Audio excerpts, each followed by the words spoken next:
Hello friends, यहाँ पर SSC MTS का 4 सितंबर का सारे शिफ्टों का यहाँ पर एग्जाम खत्म हो चुका है।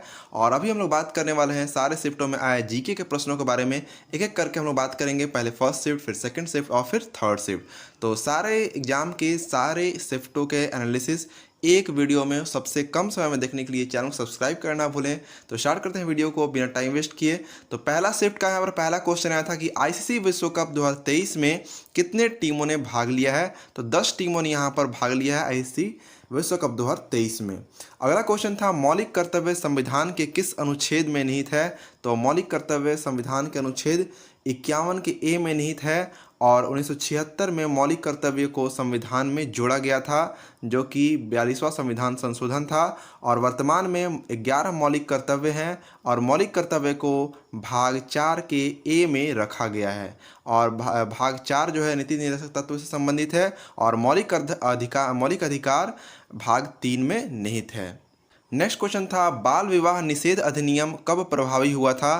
तो ये 1929 में प्रभावी हुआ था और इसमें 1978 में संशोधन किया गया, जिसके तहत लड़कियों की शादी की उम्र 15 से बढ़ाकर 18 साल तथा लड़कों की शादी का उम्र 18 से बढ़ाकर 21 वर्ष कर दिया गया था। अगला क्वेश्चन आया था विंग्स ऑफ फायर पुस्तक के लेखक कौन है। तो doctor APJ Abdul Kalam wings of fire पुस्तक के लेखक हैं। अगला क्वेश्चन आया था झारखंड में साल वृक्ष के नीचे कौन सा उत्सव मनाया जाता है। तो साल वृक्ष के नीचे झारखंड में सरहुल उत्सव मनाया जाता है। नेक्स्ट था अरुणिमा सिन्हा की आत्मकथा का नाम क्या है। तो born again on the mountain Arunima Sinha की आत्मकथा का नाम है। और ये बहुत ही फेमस इसलिए है क्योंकि इनका एक पैर ट्रेन के कारण कट चुका था और मात्र एक पैर होते हुए भी इन्होंने दुनिया की सबसे ऊंची चोटी माउंट एवरेस्ट की चढ़ाई की थी। अगला क्वेश्चन आया था सबसे अधिक साक्षरता किस राज्य अथवा केंद्र शासित प्रदेश का है। तो सबसे अधिक है केरल का राज्यों में और लक्षद्वीप का केंद्र शासित प्रदेश में, और ऑप्शन में दोनों एक साथ दिया हुआ था। अगला क्वेश्चन आया था हिमाचल प्रदेश सरकार द्वारा डेयरी किसानों के लिए शुरू की गई योजना का नाम क्या है। तो संजीवनी। बहुत सारे लोग इसमें कंफ्यूज हो रहे थे, लेकिन संजीवनी ही वो योजना है जिसके तहत गरीब और छोटे किसानों को डेयरी में सुविधा देने के लिए इसकी शुरुआत की गई है। अगला क्वेश्चन आया था असेंबली बम कांड के मुख्य आरोपी कौन थे। तो भगत सिंह एवं बटुकेश्वर दत्त दोनों ने मिलकर किसी बिल के विरोध में असेंबली में जाकर बम को पटका था, तो दोनों मुख्य आरोपी थे। अगला आया था क्वेश्चन 37वें राष्ट्रीय खेल की मेजबानी कौन करने वाला है। तो गोवा जो है 37वें राष्ट्रीय खेल की मेजबानी करेगा, जिसका आयोजन इस साल के अक्टूबर माह में किया जाने वाला है। अगला क्वेश्चन आया था राज्य चुनाव आयुक्त की नियुक्ति कौन करता है। तो राज्य चुनाव आयुक्त की नियुक्ति राज्यपाल करते हैं। नेक्स्ट था राष्ट्रीय जलमार्ग 2 किस नदी पर स्थित है। तो यह ब्रह्मपुत्र नदी पर स्थित है और यह सदिया से लेकर हल्दिया तक लंबी एक 891 किलोमीटर की जलमार्ग राष्ट्रीय जलमार्ग स्थित है। नेक्स्ट है कालिदास सम्मान किस राज्य में दिया जाता है। तो कालिदास सम्मान जो है मध्य प्रदेश में दिया जाता है। नेक्स्ट क्वेश्चन आया था सुंदर वन में किस प्रकार के वृक्ष पाए जाते हैं। काफ़ी कॉमन सा क्वेश्चन है, मैंग्रोव वन सुंदर वन में पाए जाते हैं। अगला क्वेश्चन था भूपेन हजारिका किस क्षेत्र से संबंधित हैं। तो इनका संबंध कला के क्षेत्र से है और ये एक संगीत वादक हैं। नेक्स्ट था कौन सा मुद्रा का कार्य नहीं है। इसमें ऑप्शन बहुत सारे थे, तो ये कीमत में स्थिरता मुद्रा का कार्य नहीं है। अगला आया था खारे पानी का झील कौन सा है। तो चिल्का झील काफ़ी फेमस है खारे पानी के लिए, जो कि उड़ीसा में है। अगला आया था गजल किंग के नाम से किसे जाना जाता है। तो जगजीत सिंह को गजल किंग के नाम से जाना जाता है। यहाँ पर फर्स्ट सेट के लगभग 20 प्रश्न यहाँ पर मिल पाए थे जीके के, तो यहाँ पर मैंने उसका मेंशन किया है। अगर आपका एग्जाम फर्स्ट शिफ्ट में था तो आपने बताना कि आपने कितना क्वेश्चन अटेम्प्ट किया और आपके कितने क्वेश्चन सही हुए हैं। अब हम लोग बात करेंगे सेकंड शिफ्ट में आए सारे प्रश्नों के बारे में। पहला क्वेश्चन आया था अफगानिस्तान की आधिकारिक भाषा क्या है। तो दारी या पश्तो जो भी ऑप्शन में हो, और ये अफगानिस्तान की आधिकारिक भाषा है। नेक्स्ट आया था आवर्त सारणी के समूह एक होता है, जो एक का कौन सा तत्व हवा में जाते ही धूमिल या गायब हो जाता है। तो सोडियम एक ऐसा तत्व है जिसे अगर हम लोग ये केरोसिन तेल में डुबा कर रखते हैं और जैसे ही इसे बाहर निकालते हैं यह हवा में जाकर गायब हो जाता है और हवा से रिएक्शन करता है। और समूह एक के तत्वों को हम लोग क्षार धातु कहते हैं। अगला आया था गुआ और नोआ मंडी खाद्यान्न भारत के किस राज्य में स्थित है? तो ये झारखंड का पश्चिम सिंहभूम जिला में स्थित है गुआ और नोआ मंडी खाद्यान्न। नेक्स्ट है भारत ने किसे हराकर महिला जूनियर हॉकी एशिया कप जीता है? तो दक्षिण कोरिया को हराकर भारत ने महिला जूनियर हॉकी एशिया कप 2023 जीता है। अगला क्वेश्चन आया था पानीपत का तृतीय युद्ध कब हुआ था? तो पानीपत का तृतीय युद्ध 1761 ईस्वी में मराठा एवं अहमद शाह अब्दाली के बीच में हुआ था, जबकि पानीपत का प्रथम युद्ध 1526 तथा द्वितीय युद्ध 1556 ईस्वी में हुआ था। नेक्स्ट आया था भारत के दोनों सदनों का चुनाव कौन करवाता है? तो भारत का निर्वाचन आयोग दोनों सदनों का चुनाव करवाता है। चुनाव आयोग का स्थापना जो है 25 जनवरी 1950 को हुआ था और इसे भाग 15 तथा अनुच्छेद 324 से 329 में रखा गया है। अगला क्वेश्चन आया था बुद्ध पूर्णिमा जो है हिंदू कैलेंडर के अनुसार किस महीने में मनाया जाता है? तो यह वैशाख के पूर्णिमा में मनाया जाता है और वैशाख के पूर्णिमा को ही हम लोग बुद्ध पूर्णिमा कहते हैं। अगला क्वेश्चन आया था गोविंद सागर या भाखड़ा नांगल परियोजना किस राज्य में स्थित है? तो यह हिमाचल प्रदेश राज्य में स्थित है। नेक्स्ट क्वेश्चन आया था अनटचेबल पुस्तक के लेखक कौन है? तो मुल्कराज आनंद 1935 में इन्होंने अपना पहला उपन्यास जारी किया था अनटचेबल। तो मुल्कराज आनंद इसके लेखक हैं। अगला आया था मजबूत प्रतिरक्षा प्रणाली, कम रोशनी में देखने की क्षमता तथा स्वस्थ त्वचा के लिए किस विटामिन की आवश्यकता होती है? तो विटामिन ए की आवश्यकता होती है। विटामिन ए का रासायनिक नाम रेटिनॉल है। नेक्स्ट आया था 2022 में कुचिपुड़ी नृत्य में पद्मश्री अवार्ड किसे मिला? तो पद्मा रेड्डी को 2022 में कुचिपुड़ी नृत्य में पद्मश्री से नवाजा गया है। अगला आया था शंभू महाराज का संबंध कथक के किस घराने से है? तो उनका संबंध है लखनऊ घराना से। नेक्स्ट था नटवरी लोक नृत्य शैली किस शास्त्रीय नृत्य का एक अंग है? तो यह कथक का अंग है नटवरी लोक नृत्य शैली, जिसे कथक के नाम से भी हम लोग जानते हैं। और कथक उत्तर भारत का या उत्तर प्रदेश का काफ़ी फेमस शास्त्रीय नृत्य है।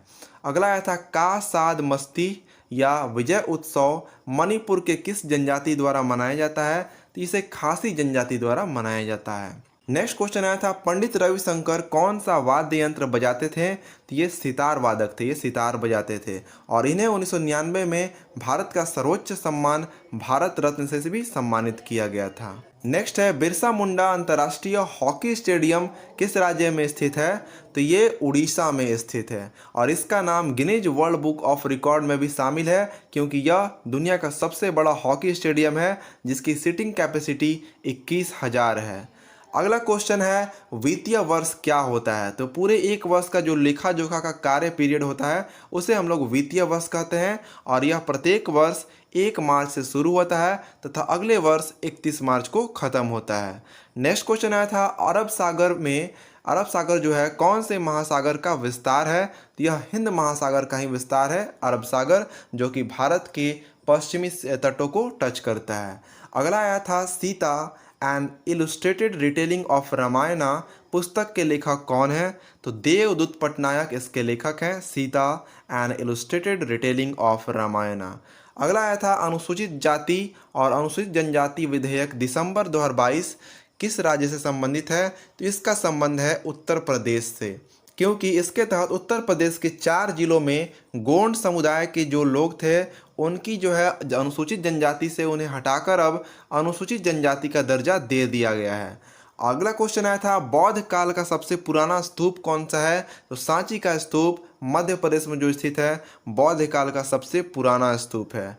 नेक्स्ट क्वेश्चन आया था 1927 में किसने मंदिर प्रवेश आंदोलन शुरू किया था? तो डॉक्टर भीमराव अंबेडकर ने 1927 में मंदिर प्रवेश आंदोलन शुरू किया था बिकॉज उस टाइम बहुत सारे दलित लोगों को मंदिर में प्रवेश करने की अनुमति नहीं थी। अगला क्वेश्चन आया था पुरुष हैंडबॉल में बॉल का वजन कितना होता है? तो 425 से लेकर 475 ग्राम तक पुरुष हैंडबॉल में बॉल का वजन होता है, जबकि महिलाओं में बॉल का वजन 325 से लेकर 375 ग्राम होता है और इसमें टोटल 16 प्लेयर भाग लेते हैं और 30 मिनट का यह गेम होता है। तो सेकंड शिफ्ट में यहाँ पर लगभग 20 प्लस क्वेश्चन मिल पाए थे और ये सारे क्वेश्चन है टोटल रियल क्वेश्चन। तो आप लोग बताना अगर आपका एग्जाम था कि आपने कितने क्वेश्चन अटेम्प्ट किए और आपके कितने क्वेश्चन सही हो रहे हैं। अब हम लोग बात करेंगे थर्ड शिफ्ट में आए सारे प्रश्नों के बारे में। मैंने बहुत सारे इंपॉर्टेंट फैक्ट्स को यहाँ पर मेंशन किया है, बहुत बेकार फैक्ट्स को नहीं, जो बहुत ज़्यादा इंपॉर्टेंट है, जो एग्जाम के दृष्टिकोण से काफ़ी इंपॉर्टेंस रखता है, उसको मैंने यहाँ पर ऐड किया है। बाकी फालतू का टाइम वेस्ट करने के लिए कोई फैक्ट्स को नहीं लिखा है। अब बात करते हैं पहला क्वेश्चन थर्ड शिफ्ट में जो आया था, ईरानी कप 2023 किसने जीता है। तो रेस्ट ऑफ इंडिया ने ईरानी कप 2022-23 जीता है और इसका आयोजन राजकोट एवं इंदौर में हुआ था और इसका उपविजेता मध्य प्रदेश है और यह क्रिकेट से संबंधित एक टूर्नामेंट है। आप लोग याद रखना, ईरानी कप जो है क्रिकेट से संबंधित एक टूर्नामेंट है। अगला है, किसने अश्व शक्ति का प्रतिपादन किया था। तो जेम्स वॉट ने अश्व शक्ति का प्रतिपादन किया था। अगला क्वेश्चन आया था, 1857 की क्रांति में बिहार से किसने नेतृत्व किया था। तो कुंवर सिंह ने 1858 में बिहार से नेतृत्व किया था 1857 की क्रांति का। अगला आया था, नरेंद्र मोदी स्टेडियम किस राज्य में स्थित है। तो ये गुजरात के अहमदाबाद जिले में स्थित है और 24 फरवरी 2021 को इसका नाम सरदार पटेल स्टेडियम से बदलकर नरेंद्र मोदी स्टेडियम कर दिया गया है। अगला क्वेश्चन आया था, महाबोधि मंदिर किस राज्य में स्थित है। तो यह बिहार के बोधगया में काफ़ी ऐतिहासिक मंदिर है और काफ़ी सारे टूरिस्ट देश विदेश से हर एक साल बिहार के गया में यहाँ पर आते हैं और महाबोधि मंदिर में अपनी पूजा पाठ और पिंड दान करके यहाँ से जाते हैं। अगला क्वेश्चन था, सौरव गांगुली की आत्मकथा का नाम क्या है। तो a century is not enough, my roller coaster ride to success Sourav Ganguly की आत्मकथा है। अगला क्वेश्चन आया था, लॉन्ग वॉक टू फ्रीडम किसकी आत्मकथा है। यह नेल्सन मंडेला की आत्मकथा है, लॉन्ग वॉक टू फ्रीडम। यह दक्षिण अफ्रीका के पहले अश्वेत राष्ट्रपति थे। इनका कार्यकाल 1994 से लेकर 1999 तक था, यह गलती हो गया, 1999 तक था और 1990 में इन्हें भारत रत्न तथा 1993 में इन्हें नोबेल शांति पुरस्कार से सम्मानित किया गया था। नेक्स्ट था, असम के सुनील कोठारी किस नृत्य के प्रतिपादक हैं। तो असम के आने से ही पता चल जाता है कि असम के सत्रिया नृत्य से इनका संबंध है, सुनील कोठारी का। अगला क्वेश्चन आया था, भारत की जलवायु कैसी है। तो उष्णकटिबंधीय मानसूनी जलवायु है भारत की। अगला क्वेश्चन आया था कि आपको 2011 की जनगणना के अनुसार सबसे कम लिंगानुपात किस राज्य का है। तो हरियाणा का सबसे कम 877 महिलाएं प्रति 1000 पुरुष पर सबसे कम लिंगानुपात हरियाणा का। राज्यों में केंद्र शासित प्रदेश में दमन एवं दीव 618 प्रति 1000 पुरुष और सबसे अधिक लिंगानुपात राज्यों में केरल 1084 महिलाएं 1000 पुरुष पर तथा केंद्र शासित प्रदेश पुदुचेरी में 1038 महिलाएं प्रत्येक 1000 पुरुष पर। अगला क्वेश्चन आया था, 42वां संविधान संशोधन कब हुआ था।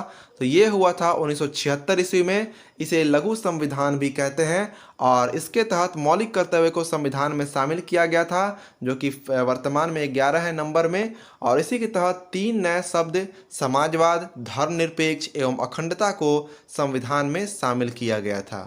नेक्स्ट क्वेश्चन है, ग्रैमी अवार्ड जीतने वाली पहली महिला कौन है। तो तन्वी शाह जो है पहली महिला है जिन्होंने ग्रैमी अवार्ड जीता है और ग्रैमी अवार्ड संगीत के क्षेत्र में दिया जाने वाला एक पुरस्कार है। नेक्स्ट क्वेश्चन आया था, केरल के मानसून वर्षा को हम क्या कहते हैं। तो उसे हम आम्र वर्षा कहते हैं। आमों को पकाने में यह वर्षा काफ़ी सहायक होती है, इसलिए इसे आम्र वर्षा कहा जाता है। अगला क्वेश्चन आया था, डांडिया राजकोट जनजाति राजगोंड जनजाति होगा, राजगोंड जनजाति द्वारा दिवाली पर कौन सा नृत्य किया जाता है। तो यह राउत नाच किया जाता है और राउत नाच जो है छत्तीसगढ़ का एक लोक नृत्य भी है। अगला क्वेश्चन आया था, जादूगरनी का नृत्य किस नृत्य को कहा जाता है। तो जादूगरनी का नृत्य मोहिनी अट्टम को कहा जाता है। मोहिनी मतलब होता है किसी को मोह लेना, तो उसी से इसका हिंदू परंपराओं में जादूगरनी से इसका रिलेशन है। तो जादूगरनी का नृत्य मोहिनी अट्टम को। और यह केरल का शास्त्रीय नृत्य है और केरल का एक और शास्त्रीय नृत्य है कथकली। कथक है उत्तर प्रदेश या उत्तर भारत का और कथकली है केरल का। नेक्स्ट है, जगन्नाथ मेला कहाँ पर लगता है। तो यह उड़ीसा के पुरी में लगता है। जिसे आप कटक भी अगर आपके ऑप्शन होगा तो वो आंसर होगा उड़ीसा का पुरी या कटक। यह हिंदू कैलेंडर की आषाढ़ माह में लगाया जाता है। भव्य रथ यात्रा भी निकाली जाती है। अगला क्वेश्चन है, कौन से संगीतकार पश्चिम बंगाल से संबंधित है। तो संगीतकार में ऑप्शन था जिसमें बप्पी लहरी का भी नाम था। तो बप्पी लहरी संगीतकार जो है पश्चिम बंगाल से इनका संबंध है। अगला क्वेश्चन आया था, ट्राइसेम की शुरुआत कब हुई थी। यह एक योजना है जिसकी शुरुआत 15 अगस्त 1979 ईस्वी में हुई थी और इसका फुल फॉर्म है training of rural youth for self employment.